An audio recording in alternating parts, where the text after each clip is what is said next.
একজন মানুষের হাত, পাও, চোখ প্রত্যেকটি অঙ্গ আল্লাহ রাব্বুল আলামিন কাজের জন্য বানিয়েছে। তো আমার হাত নাই, আমি পাও দিয়া চা অনেক কিছু, আমি খাবার প্রয়োজনীয় জিনিস অনেক কিছু পাও দিয়ে গুছাই।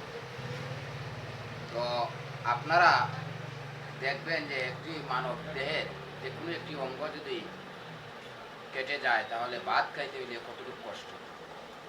আমার দুইটা হাত নাই, এরপরও আপনাদের মায়া লাগে না, দয়া লাগে না? ভাই, আমি আপনাদেরকে সাপোর্ট করে যাচ্ছি, কিন্তু আপনারা আমাকে সাপোর্ট করতেছেন না। আমি অবিরত আপনাদেরকে সাপোর্ট করি, কিন্তু আমি একজন প্রতিবন্ধী মানুষ, লাঞ্ছিত মানুষ, বঞ্চিত মানুষ। আমার পাশে আপনারা এসে দাঁড়াইতেছেন না কেন আমি বুঝতে পারছি। আমার জন্য সবাই দোয়া করবে, আমিও দোয়া করব। আপনারা সাপোর্ট করেন আর না করেন, আমি আপনাদেরকে সাপোর্ট করে যাব। ধন্যবাদ। ভালো থাকেন, সুস্থ থাকেন। আসসালামু আলাইকুম।